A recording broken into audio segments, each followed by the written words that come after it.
नमस्कार दोस्तों, स्वागत है आपका हमारे चैनल टेल्स बाय यशु पर। यहाँ पर आपको मिलेंगी रोचक और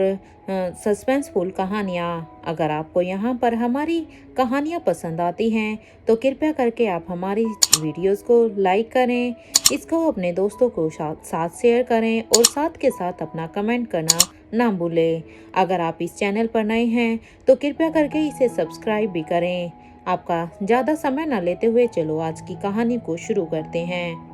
पिछले एपिसोड में हम सब ने सुना था कि यहाँ पर अनिका बलबीर सर के कहे अनुसार वो यहाँ पर उनके एकेडमी में उनसे मिलने के लिए चली जाती है।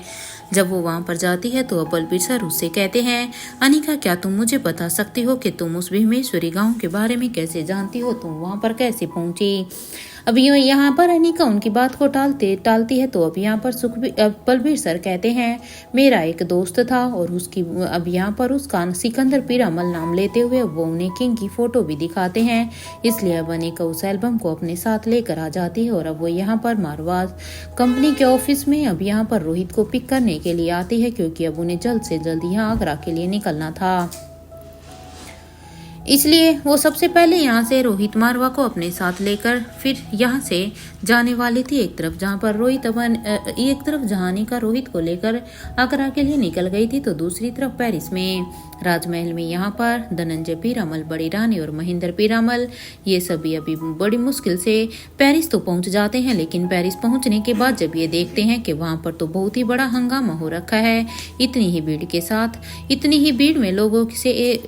भीड़ में अब उनके लिए राजमहल में इंटर करना बहुत ही मुश्किल हो रहा था, क्योंकि यहाँ पर लोगों ने पूरे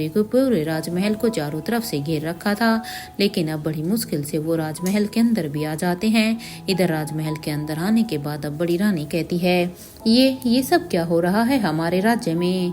क्या हुआ है, क्या कोई मुझे बताएगा भला ये सब कैसे हो गया। अरे हम आप दोनों से पूछ रहे हैं कि आप दोनों को इसके बारे में कुछ पता पहले से था या नहीं, क्योंकि देखो जिस तरह से तुम दोनों यहाँ पर आए हो तो मुझे लग रहा है तुम्हें इसके बारे में पहले से ही पता था और जो बात मुझसे छिपाई गई है, तो क्या तुम दोनों मुझे इसके बारे में बताओगे कि हम मेरी और कवि नालिशा की एब्सेंस में यहाँ हमारे राज्य में पीछे से क्या हुआ है। इधर बड़ी रानी की ये बात सुनते ही अब धनंजय पीरामल कहते हैं, रेवती वो क्या है ना कि पहले आप आराम कर लीजिए, क्योंकि आप थक गई होंगी, उसके बाद ही हम इसके बारे में बात करते हैं। धनंजय के ये बात सुनते ही अब बड़ी रानी कहती है, यहाँ पर इतना सब कुछ हो रहा है भैया कि यहाँ पर देखो लोगों का कितना आक्रोश है हमारे और कवि नालिशा के प्रति, और आप दोनों अभी हमें आराम करने के लिए कह रहे हैं। भला ये कैसे पॉसिबल हो सकता है। अरे जब हमारे देश की प्रजा ही ऐसे सड़कों पर उतर आई है तो क्या आपको लगता है कि हम ऐसे माहौल में क्या हम आराम कर पाएंगे। और अगर हमने इस हालत में भी आराम कर लिया तो फिर तो सच में हम इस देश को चलाने में सक्षम ही नहीं हैं। इस बात को सुनकर अब महेंद्र पीरामल कहते हैं, दीदी देखो पैनिक होने से तो कुछ भी नहीं होगा ना, क्योंकि आपके इस तरह से पैनिक करने से एक ही रातों रात तो सिचुएशन एकदम से ही तो नहीं बदल जाएगी, यहाँ का माहौल एकदम से ही तो चेंज नहीं हो जाएगा, क्योंकि जो सब कुछ यहाँ पर बिगड़ा है उसे समेटने में, उसे ठीक करने में समय लगेगा। हम बस इसीलिए कह रहे हैं कि एक बार आप आराम कर लो, उसके बाद हम फिर ठंडे दिमाग से इसके सॉल्यूशन के बारे में सोचेंगे। महेंद्र की इस बात पर अब बड़ी रानी कहती है, हमारी प्रजा की हालत देखिए भाई, ये उनकी कैसी हालत हो गई है। अरे ऐसा हाल तो मैंने शायद पहली बार देखा है। ये सुनते ही अब धनंजय पीरामल कहते हैं, देखो रेवती तुम शांत हो जाओ, हम इसके बारे में कुछ सोचते हैं, क्योंकि हम यहाँ की स्थिति को कंट्रोल करने के लिए ही तो अचानक से यहाँ पर आए हैं। तो तुम चिंता मत करो, यहाँ पर सब ठीक हो जाएगा। इधर धनंजय की यह बात सुनने के बाद भी अब बड़ी रानी का हाल बिल्कुल भी ठीक नहीं था, क्योंकि उन्हें बस अब अपने देश के लोगों के बारे में काफी चिंता हो रही थी। क्योंकि बड़ी रानी जब यहाँ पर आई तो अपने राज्य के लोगों का ये ऐसा हाल देखकर तो उन्हें बहुत ही बड़ा शौक लगा था। एक पल में उसे यहाँ पर ऐसा लग रहा था जैसे यहाँ पर सब कुछ तहस नहस हो गया हो। एक तरफ जहाँ पर बड़ी रानी की चिंता बढ़ी हुई थी, उनके लिए तो अब एक घूंट पानी पीना भी सच में दुश्वार हो गया था। तो इधर दूसरी तरफ बूढ़े किंग के पैलेस में यहाँ पर किंग अपनी ही सोच में थे कि आखिर किस तरह से उन्होंने इंद्रजीत पीरामल को ठीक वैसे ही मौत दी थी क्योंकि वो बस अब यही इसी बारे में सोच रहे थे, क्योंकि उन्होंने अब उसे कबूतर से प्रॉमिस जो कर लिया था कि स्वाति की शादी के दिन ही उसके पिता यानी कि यशवंत मल्होत्रा की मौत होगी। तो अब वो बस इन्हीं ख्यालों में थे। वो भी यही सोच रहे थे कि रानी के कहे अनुसार, उसकी इच्छा के अनुसार कैसे इंद्रजीत को मौत के घाट उतारा था। उन्होंने जैसे ही कविना अनंता ने कहा था बिल्कुल वैसे ही किया था। यहाँ किंग कभी अपने पुराने ही ख्यालों में थे जब उन्होंने स्वातिका के साथ अपनी मौत का नाटक भी किया था। और उनकी मौत के बाद यहाँ पर किंग ने खुद इंपीरियल ग्रुप के हेड और किंग इंद्रजीत पीरामल को बना दिया था। किस तरह से यहाँ पर किंग ने सारी ही यही तरह से अपनी प्लानिंग की थी और उसके बाद किंग की प्लानिंग सच में पूरी तरह से शुरू हो चुकी थी। इंद्रजीत पीरामल को कुछ दिन हो गए थे इंपीरियल ग्रुप में किंग बने हुए और उस वक्त किंग भी यहाँ पर सही वक्त का इंतजार कर रहे थे, क्योंकि एक तरफ जहाँ पर इंद्रजीत पीरामल वहाँ पर किंग बनकर बहुत ही खुश थे, तो यहाँ पर ये सब एक षड्यंत्र का हिस्सा था। इधर कुछ सालों के बाद उन्हें वो मौका मिल गया था जिसका उन्हें इंतजार था, क्योंकि किंग की ये एक सोची समझी प्लानिंग थी। एक दिन इंद्रजीत पीरामल अपने ही रूम में सो रहे थे कि तभी अब उनके रूम का सीक्रेट दरवाजा खुला। तो यहाँ पर अंदर किंग और उनके साथ एक आदमी भी वहाँ पर आ जाते हैं, क्योंकि जैसे ही ये सीक्रेट दरवाजा खुला तो यहाँ पर किंग अपने एक आदमी के साथ आए थे। उसे आहट को सुनकर तो इंद्रजीत पीरामल की अब जैसे ही नींद खुली तो सामने किंग को देखकर अब उन्हें एक जोर का शौक लगा था, क्योंकि खुद इंद्रजीत पीरामल भी यही समझते थे कि किंग मर चुके हैं और उसके बाद ही तो वो किंग बने थे। और अब यहाँ पर लेकिन अब उन्हें अपनी आंखों के सामने देखकर अब वो कहते हैं तुम्हारी इन बेतुकी तुम जिंदा हो, लेकिन कैसे?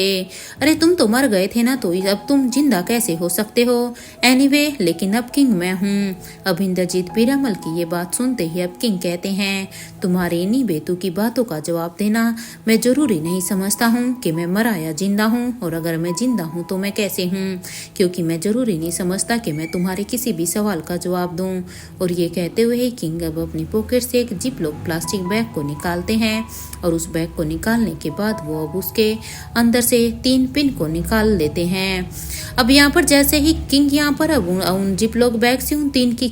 पिन्स को निकाल रहे थे, तो दूसरी तरफ इधर इंद्रजीत पीरामल का हाल उन पिन को देखकर बहुत ही खराब हो रखा था, क्योंकि इंद्रजीत पीरामल भी किंग के बारे में अच्छी तरह से जानते थे कि किंग का ऑरा ही काफी था उसके दुश्मनों को डराने के लिए। इधर किंग को वहां पर देखकर इंद्रजीत पीरामल को उसकी आंखों में अपने लिए मौत साफ साफ नजर आ रही थी, और जब उन्होंने इन पिन को देखा तो वो और भी डर गए थे कि आखिर किंग अब इन पिन से उसके साथ क्या करेंगे। लेकिन इससे पहले कि इंद्रजीत पीरामल अपने आप को बचाने के लिए कुछ भी कर पाते, किसी को बुला पाते या अपने सेल्फ डिफेंस में कुछ कर पाते, कि उससे भी तेजी से इधर इंद्रजीत पीरामल के गले में किंग अब उन तीनों के तीनों पिनों को चुभा देते हैं। और अब वो चुभाते हैं और अब कहते हैं सुना है कि तुम अपनी इस आवाज का बहुत ही इस्तेमाल कर रहे हो। हाँ वो और ये मुझे बिल्कुल भी पसंद नहीं है, क्योंकि तुम अपनी इस आवाज का इस्तेमाल करो ये मैं चाहता ही नहीं। अब यहाँ पर किंग की ये बात सुनने के बाद अब इंद्रजीत पीरामल अब अपना मुंह खोल कर कुछ बोलने की कोशिश ही कर रहे थे, लेकिन अब उन्हें देखकर ऐसा लग रहा था कि किसी ने उनकी आवाज को ही छीन लिया हो, क्योंकि अब वो अपना मुंह तो खोल रहे थे लेकिन अब वो एक भी शब्द नहीं बोल पा रहे थे। इधर अब यहाँ पर इंद्रजीत पीरामल का ये हाल देखकर अब किंग अब अपने साथी से कहते हैं देखो मैंने अब अपना काम कर दिया है, अब तुम अपना काम करो, क्योंकि अब बाकी का काम तुम्हारा है। किंग की इस बात पर अब किंग का जो साथी जो उनके साथ आया हुआ था वो कहता है अब आप ये सारा का सारा काम मुझ पर छोड़ दीजिए किंग, यहाँ पर मैं सब कुछ संभाल लूंगा। अपने आदमी की ये बात सुनते ही किंग अब अपने कदमों को अब उस रूम से आगे बढ़ा देते हैं, और यहाँ पर क्योंकि किंग ने अब अपना काम करके वहां से जा चुके थे, तो इधर किंग के जाने के बाद अब उनका वो आदमी अब वहां पर इंद्रजीत पीरामल की कॉलर को पकड़कर अब उसे एक सीक्रेट रास्ते से राजमहल से बाहर की तरफ लेकर जाने लगते हैं। क्योंकि यहाँ पर उन्होंने इंद्रजीत पीरामल को अपने साथ किडनैप कर लिया था। कुछ घंटों के बाद इधर इंद्रजीत पीरामल को जब यहाँ पर होश आता है तो वो खुद को एक हॉस्पिटल में पाता है, जहाँ पर उनकी वाइफ दिव्यांशी, बड़ी रानी, धनंजय पीरामल और महेंद्र पीरामल ये सारे के सारे खड़े हुए थे। उन्हें इस तरह से एक साथ खड़ा देखकर किंग का वो आदमी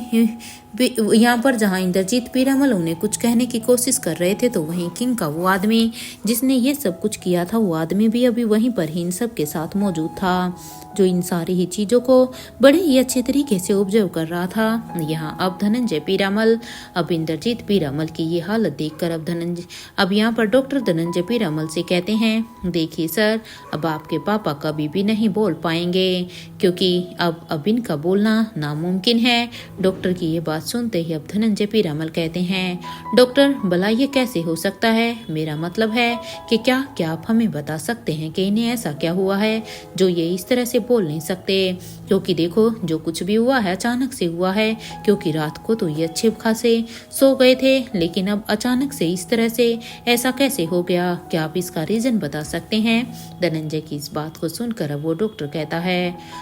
इन्होंने कुछ ऐसा खाया है या फिर इन्होंने कुछ ऐसा पिया है जिससे इनकी वोकल कॉर्ड्स खराब हो चुकी हैं और अब उनका ठीक होना नामुमकिन है। इसलिए सॉरी टू से, लेकिन अब ये कभी बोल नहीं पाएंगे। इधर डॉक्टर की ये बात सुनते ही अब दिव्यांशी जो कि अभी गुस्से में बस उन्हें ही देख रही थी, क्योंकि दिव्यांशी को अब यहाँ पर इंद्रजीत पीरामल के ऊपर बहुत ही गुस्सा आ रहा था कि आखिर उन्होंने ऐसा क्या खा और पी लिया है जिसकी वजह से अब उनकी खुद की वॉइस भी चली गई।